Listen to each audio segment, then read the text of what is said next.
Kita ke informasi lainnya, Saudara. Komandan Polisi Militer TNI AL Lok Sumawe mengungkap motif anggotanya membunuh seorang agen mobil di Aceh Utara.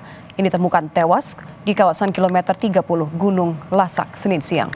Dari hasil pemeriksaan, pelaku mengaku membunuh korban di kompleks perumahan bekas PT ASEAN Aceh Utara. Korban diajak pelaku untuk melakukan uji kelayakan mobil dan berkeliling perumahan, lalu menembak korban. Jenazah korban dibuang di semak belukar di kawasan Gunung Salak, Aceh Utara. Pelaku mengaku melakukan pembunuhan karena ingin menguasai mobil di sebuah showroom di Aceh Utara.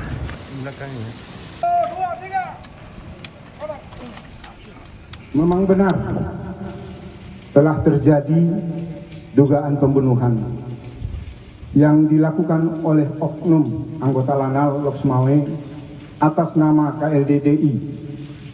Terduga tersangka saat ini telah ditahan oleh Pomal dan dalam hal ini masih proses penyelidikan dan penyidikan masih dilakukan oleh anggota Polisi Militer Angkatan Laut.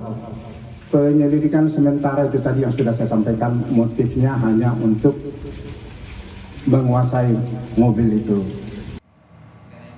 Usai dievakuasi jenazah Hasfiani, korban pembunuhan anggota TNI AL di Aceh Utara, langsung dibawa ke rumah duka di desa Uton Gelenggang, Aceh Utara untuk dimakamkan.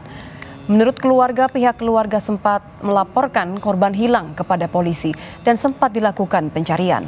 Pihak keluarga menyebut pada jenazah korban di bagian pipi dan belakang kepala ditemukan adanya bekas luka tembakan.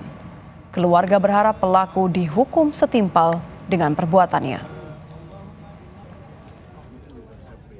4 hari sudah cari, mulai dari kami kumpulkan dari baik Polres bantu ikut, pastinya orang ini ada di depan.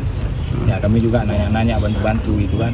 Berarti sebelumnya kita udah membuat laporan kehilangan. Awalnya udah.